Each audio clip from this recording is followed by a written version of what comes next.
Assalamualaikum warahmatullahi wabarakatuh. Saya Lala Rahmaidah bersama dengan rekan-rekan saya akan mempresentasikan mengenai pelatihan dan pengembangan sumber daya manusia. Pelatihan dan pengembangan sumber daya manusia sering kita dengar dalam dunia kerja, baik itu dalam perusahaan, organisasi, lembaga, bahkan dalam instansi kesehatan. Hal ini dapat diasumsikan bahwa pelatihan dan pengembangan sangat berperan penting terhadap tenaga kerja agar lebih menguasai dan lebih baik terhadap pekerjaan yang sedang dijabat ataupun yang akan dijabat. Teman-teman tahu nggak sih apa itu pelatihan dan pengembangan? Di sini ada beberapa ahli yang mengemukakan pendapatnya mengenai definisi pelatihan dan pengembangan. Salah satunya menurut Henry Shimamura dalam jurnal yang berjudul Martina dan Sharifudin tahun 2014. Beliau menjelaskan bahwa pelatihan adalah cara untuk memotivasi dan meningkatkan keterampilan kerja, termasuk pemberian konseling pada perilaku karyawan yang menindaklanjuti dengan pengadaan training.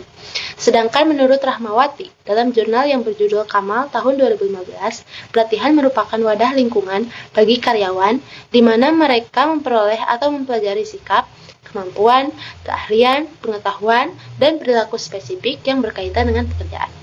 Berdasarkan kedua uraian di atas, kami menyimpulkan bahwa pelatihan adalah suatu kegiatan yang diadakan oleh perusahaan agar meningkatkan kemampuan dan keahlian karyawan guna mencapai keberhasilan karyawan dan perusahaan. Selanjutnya ada definisi pengembangan.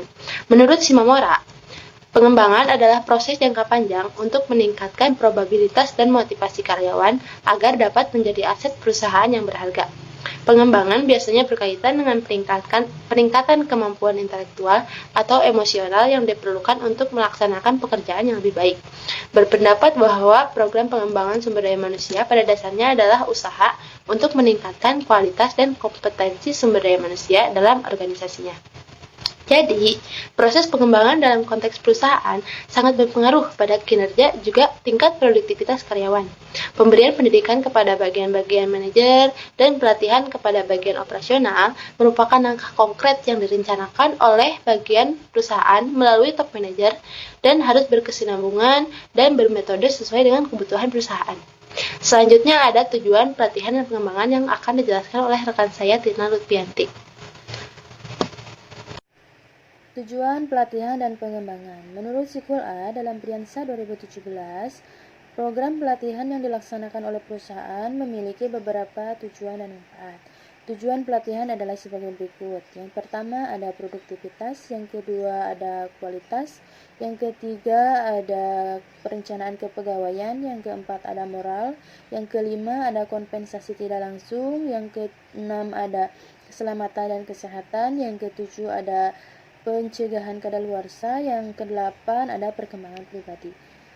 Selanjutnya ada proses pelatihan dan pengembangan yang terbagi menjadi 5 bagian. Yang pertama ada buat dan perjelas tujuan bisnis, yang kedua ada buat rencana sebelum, selama, dan sesudah, yang ketiga ada diskusi dengan SDM atau sumber daya manusia, yang keempat ada pertimbangkan berbagai jenis pelatihan dan pengembangan, dan yang terakhir yang kelima ada mengenali kompetensi dan kesiapan karyawan. Metode pelatihan dan pengembangan ada 6 ya. Pertama adalah pelatihan atau training, yang kedua magang, yang ketiga pendidikan, yang keempat rotasi kerja, yang kelima studi banding, dan yang keenam uji kompetensi. Penerapan pelatihan dan pengembangan dalam perusahaan. Penerapan hasil dari pelatihan pengembangan yang dilakukan oleh pihak manajemen saat perekrutan karyawan baru untuk menentukan siapa saja yang bisa mengisi kekosongan di tempat perusahaan agar sesuai dengan kemampuan karyawan tersebut agar bisa bekerja sesuai dengan yang perusahaan harapkan. Dan kemampuan karyawan akan lebih terasah dengan adanya pelatihan dan pengembangan sehingga saat mulai di lapangan kerja karyawan bisa menunjukkan kemampuannya dalam bekerja dengan baik. Cara mengetahui kompetensi karyawan sesuai dengan jabatannya melalui berbagai cara. Salah satunya ada skill training, creativity training, retraining, team training, dan cross-functional training. Pelaksanaan pelatihan SDM bagi karyawan pengembangan SDM sendiri merupakan suatu rangkaian kegiatan organisasi atau institusi dalam interval waktu tertentu dan didesain untuk melahirkan perubahan sikap, mental, dan keahlian karyawan. sehingga mereka mampu menyelesaikan penguasaan yang berhubungan dengan pekerjaan, serta memiliki tanggung jawab di masa depan. Pengembangan SDM juga merupakan salah satu cara dalam menghadapi tantangan dalam dinamika pekerjaan atau perusahaan. Pengembangan ini dilandaskan pada kenyataan bahwa setiap karyawan memerlukan pengetahuan, kompetensi, dan kebutuhan untuk berkembang supaya bisa bekerja dengan baik dan dapat meniti karir ke jenjang yang lebih tinggi. Dari rangkaian di atas, dari kelompok kami dapat disimpulkan bahwa sumber daya manusia memiliki peranan penting bagi perusahaan. Karyawan merupakan aset bagi perusahaan karena keberhasilan karyawan akan menguntungkan kepada perusahaan tersebut.